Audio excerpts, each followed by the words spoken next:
Alright, what's going on? What's going on, all my YouTube fam? Yeah, you got your boy D Wheels. You got your boy D Wheels coming at you. I'm out here doing the brake shoes on my trailer, and I just changed the first wheel, and unfortunately, I'm not bringing the play-by-play. I'm actually not doing push-ups right now either. I got enough stuff going on right now to not, be focused on the push-ups at this moment. But as you can see, this is my first brake pad. This is the one I took off. Now, I'm gonna put the camera closer so you can see that little bit of before it's getting down to the safety area where you should start to change it. You see, I've only got like a 1/16 of an inch piece of lip. See that little check part? That's all I got left before I would get to the part where DOT could look at me funny. So I normally try not to wait until I'm in trouble to change it. Try to be proactive instead of reactive. Okay. So again, this is the old brake shoe, and you can see I got the new one on here. Right now. You see how thick that is? So that's what you want. Like I said, just got all this stuff in place. Like I said, in order to get the drum off, and of course I'm talking to guys that I guess are not mechanics, just guys that may want to know something about something. Alright, so before I was able to take the drum off that I'm sitting on, before I was able to get that off, I had to back off of the slack adjuster. So if you can see, I got my ratchet right here, and that's the back of that slack adjuster bolt right there. And I just pretty much put it on there and just turn it. It'll make that noise when you're turning it against the safety ratchet. So it'll make that noise, and it kind of make that noise. So I did that to back. See, this is the S cam right here. You see that? That's why it's shaped like an S. See? So that's the S cam. And whether in the actual whole cam goes through the sleeve right here, column. So but yeah, so that's what it is. Basically, when you're backing that out, I'm gonna go ahead and turn it back for a minute just so you can see it maybe.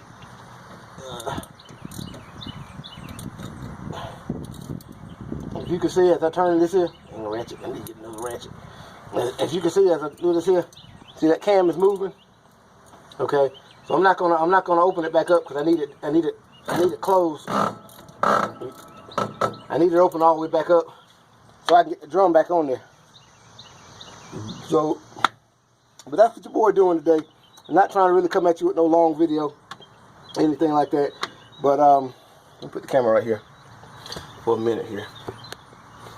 So a lot of times you'll see videos, and I'm not knocking anybody's video, okay? But you'll see videos where people try to say how to be successful in trucking as an owner-operator and all that stuff right there, right? And of course, I don't go to anybody's video and try to knock anything they're saying or whatever. I mean, you just have to be smart enough to be able to, as they say, chew up the meat and spit out the bone. Okay. So in this case right here, what I'm telling you is, in order to have success in trucking, one of the main factors is your truck maintenance. Okay.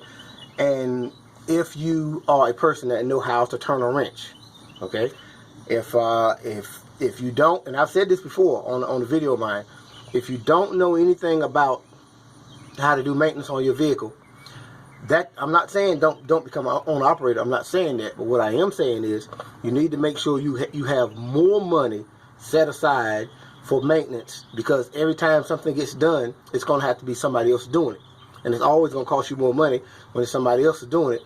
Especially compared to you doing it if you know how to do it. Okay, let me put that out there. I'm just not telling you to be a do-it-yourselfer and you don't know what the hell you're doing, because in the long run, that will cost you more money because somebody else will have to come back and redo what you did. Okay, so let's make that clarity. Okay, so that's one of the definites to being successful in having a trucking business, whether it's one truck or a few trucks where you're doing the basic maintenance on them whenever you have your trucks come in. And like I said, that saves you some money.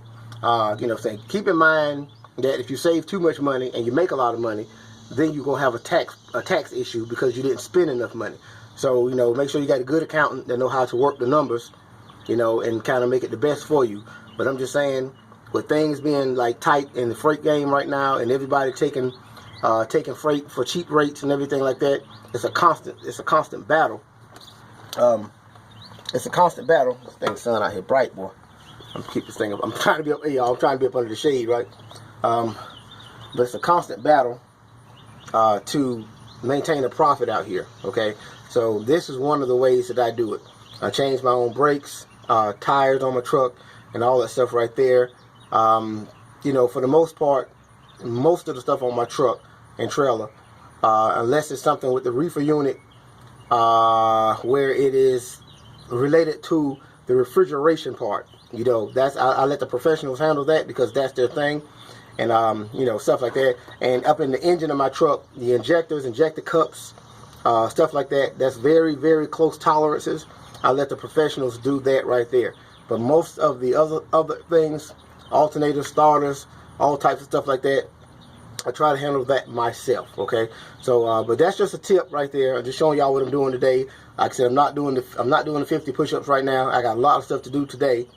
It's gonna feel like I did 200 push-ups by the time I pull all these tires off. But that's what's going on today, y'all. Like I said, y'all get at me if you got any questions. Like I said, view this video. Hit the like button on it at least. You may not have to subscribe, but at least hit the like button. I am trying to bring you some type of content. That you can actually use. To see what's going on. So, like I said, put on brake shoes, and that's what your boy gonna be doing today. All right. Let me go ahead and end this video before this thing started acting up. We'll holler at y'all later on, y'all. Still got a lot of work to do. All right, y'all. Peace.